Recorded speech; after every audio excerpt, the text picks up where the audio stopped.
Congo. Yahweh, Yahweh, batela Congo. Yahweh, Yahweh, bénissa Congo. Yahweh, Yahweh, batela Congo.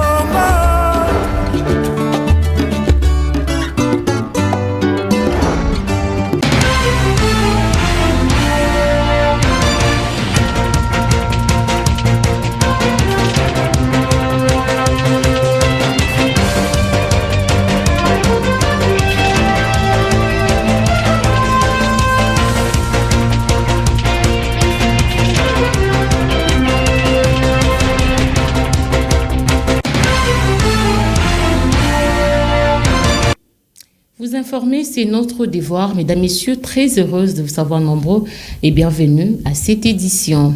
Les relations bilatérales entre la République démocratique du Congo et la Turquie se portent merveilleusement bien, ce qui justifie la visite officielle de travail du président turc Recep Erdogan dans la capitale congolaise le dimanche 20 février 2022, au cours de laquelle plusieurs protocoles d'accord ont été signés entre Kinshasa et Ankara. Glodino Lucano pour les détails.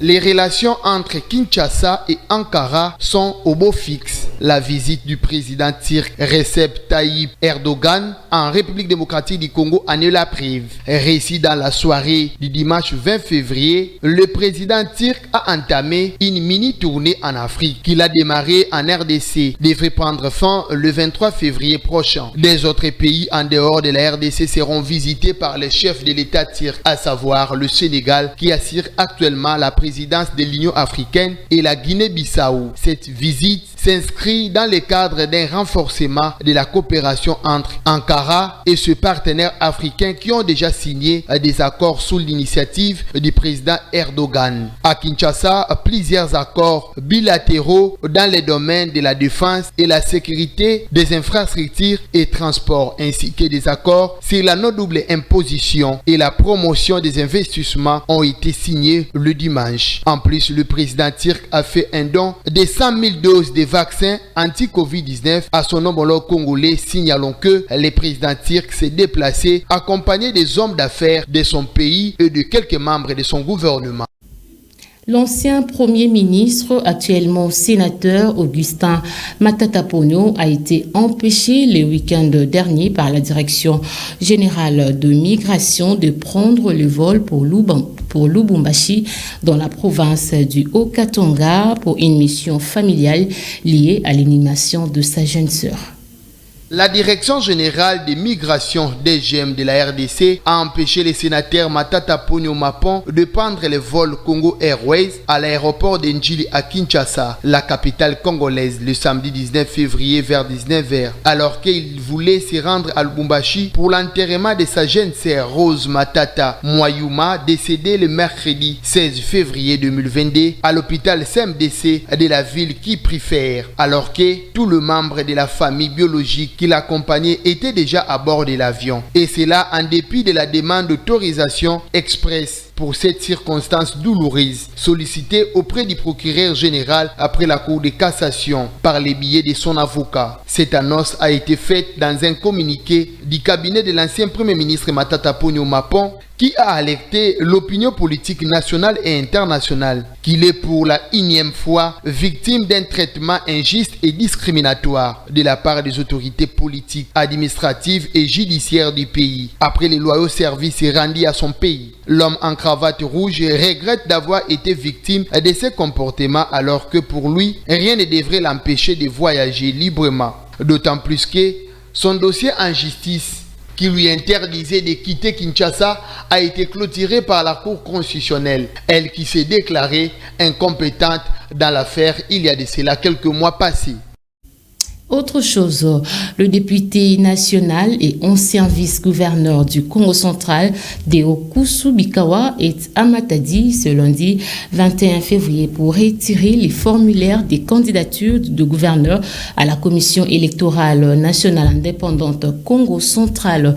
À la sortie du siège national de la CENI, le député national Deo Kusu Bikawa s'est adressé à la presse concernant son soutien au chef de l'État, Félix Antoine Tshisekedi Tshilombo. Il est au micro de Fallon Kingé. Je suis venu retirer mon formulaire de candidature, comme aussi la note de perception de la DGRAD. Et donc je viens de commencer donc la démarche parce que j'ai dû prendre beaucoup de temps de réflexion. Comme vous le savez, il n'y a pas longtemps, on parlait de 2 ans. Et aujourd'hui, le nouveau gouverneur ne pourra commencer son travail en réalité qu'au mois de mai. Parce que jusqu'à la fin du mois d'avril, il sera encore dans la procédure, notamment l'ordonnance d'investiture. Alors, ainsi donc, j'ai beaucoup réfléchi et je pense que je dois prendre mes responsabilités, d'autant plus que je suis de l'Union sacrée, proche du chef de l'État, et je le dis sans embâche. Ceux qui connaissent la situation le savent, je dois protéger le président. Je suis de ceux qui l'ont connu il y a un certain temps et aujourd'hui, nous avons soutenu son père par le passé. Aujourd'hui, c'est les fils. Connaissant la situation dans le passé et comment se sont déroulées les choses, je voudrais les protéger. Je voudrais dire aussi que dans chaque assemblée provinciale, on doit savoir compter qui est de l'Union sacrée et qui ne l'est pas. Et au sein de l'Union sacrée, qui pèse quoi? On l'a fait pour les nominations dans les entreprises, on l'a fait pour les nominations au gouvernement et on l'a fait aussi pour les nominations au sein de la CENI. Donc, les initiés savent de quoi je parle, pour comment on a nommé les gens à la CENI. Et quand vous regardez, vous verrez qui est à la CENI, essentiellement des députés nationaux, révolutionnaires ou pas. Et moi, je voudrais qu'on ait une procédure honnête. Autre chose dans cette édition du journal, mesdames, messieurs, pour prévenir les dépenses au trésor public pour l'inauguration du pont Citra par le gouvernement provincial après sa réhabilitation, les militants du mouvement citoyen Lutte pour les changements, Lucha en sigle, ont procédé le samedi dernier à la réouverture de cet ouvrage au cours d'une petite cérémonie traditionnelle. Diocris Malou signe ses commentaires. Le samedi 19 février, le militant du mouvement citoyen Lutte pour le changement, Lucha en sigle, ont procédé à l'inauguration du pont Citra situé au quartier qui porte le même nom, reliant ainsi les communes de Matadi et Nzanza qui est resté bloqué pour les automobiles depuis la fin de travaux de réhabilitation. Il s'y est dénoté qu'aucun geste n'a été posé par les autorités pour donner le feu vert aux automobiles d'emprunter cette passerelle. Sur place, les militants de la Lucha ont commencé par évacuer l'entrée du pont. S'en est suivi la coupure du ruban symbolique permettant aux véhicules de pouvoir se servir de cet ouvrage. Nous sommes venus ici pour inaugurer ces ponts. Personne n'est sans savoir des difficultés dont nous étions victimes pour que ces ponts soient réhabilités. Et maintenant que cet ouvrage est fin prêt, nous sommes venus pour son inauguration.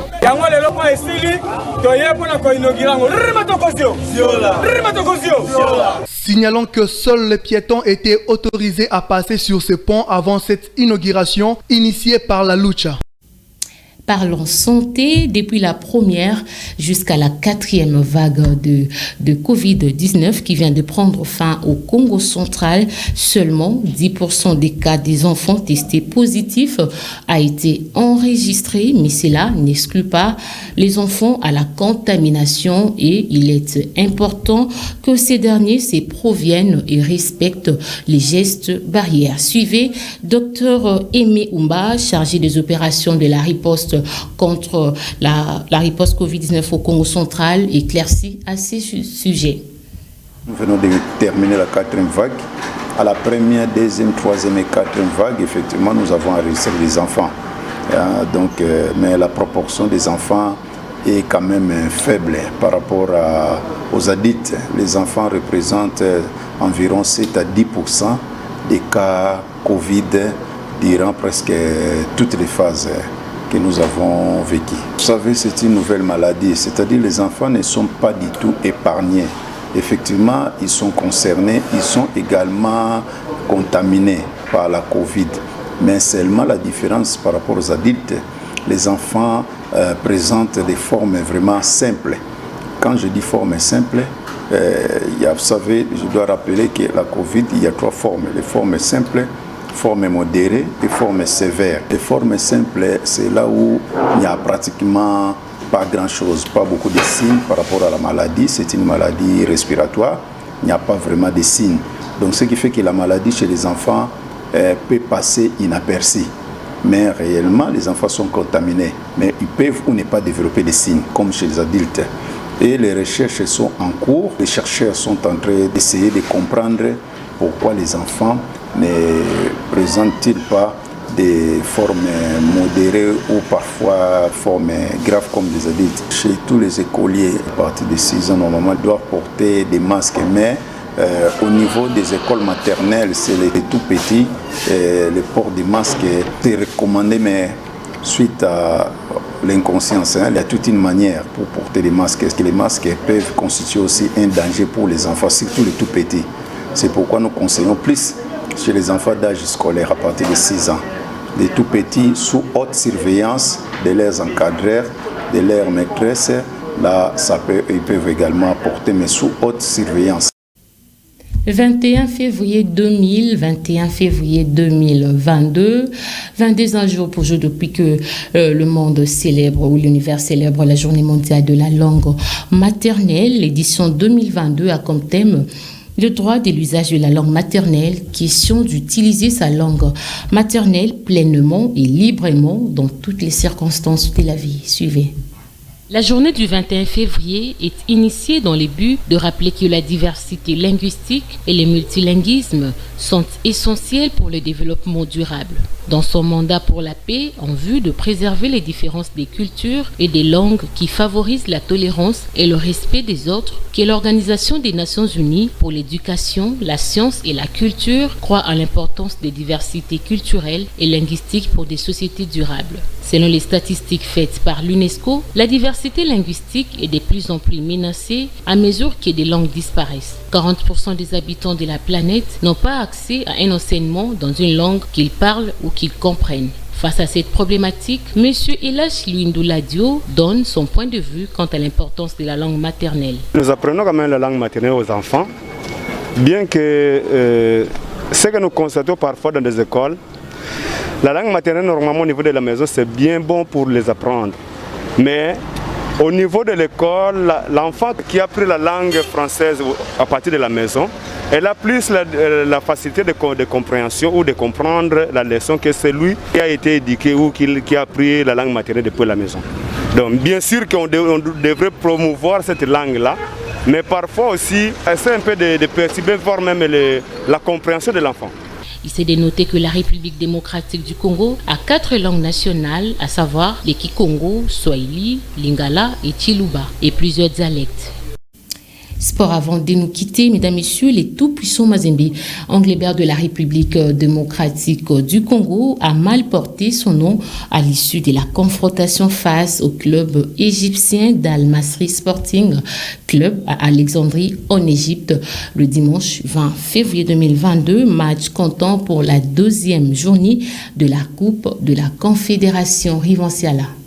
Les Corbeaux de Lubumbashi ont attendu les 7 dernières minutes de la partie pour se montrer dangereux face aux Aigles de Port Saïd. Mersey Ngimbi sur coup franc à la 83e minute a vu son ballon taper le poteau droit du portier égyptien avant la tête d'Adam Bossou qui a heurté la barre transversale 4 minutes après, soit à la 87e minute de jeu. Dominateur dans quasi toutes les situations du match, les locaux ont d'abord été récompensés à la 60e minute par Yasser Ahmed, seul devant le gardien. Dans la foulée, après seulement 7 minutes, Ilyes Djelassi a imité son coéquipier en concluant une belle action menée. Grâce au succès 2-0 à l'arrivée, le Sporting Club Al-Masri a fait d'une pierre deux coups en détrônant le tout-puissant Mazembe Anglebert pour ainsi occuper la première place du classement de la poule C avec 4 points, soit un de plus que son poursuivant direct après 2 journées de compétition. Dans le même groupe, le face-à-face prévu entre l'AS Auto Doyo de Brazzaville qui devait en découdre avec Coton Sport Garoua du Cameroun 4 heures plus tôt avant celui entre Al-Masri et Mazembe n'a pas eu lieu. L'opposition qui mettra aux prises Congolais et Camerounais gabonais est fixé au mercredi 23 février prochain à Kinshasa au stade des Martyrs, la République du Congo n'ayant aucune enceinte viable pour la pratique du football après le rapport d'inspection des agents de la Confédération africaine de football CAF. Le calendrier exceptionnel des coupes interclubs de la CAF fixe déjà pour le week-end prochain les rencontres de la 3e journée dans les 2 compétitions, notamment l'affiche de la Coupe de la Confédération entre le tout-puissant Mazembe et le Coton Sport Garoua à Lubumbashi le dimanche 27 février 2022 au stade Mazembe de Kamalondo. Fin de cette édition du journal, mesdames, messieurs. Merci de nous rester fidèles.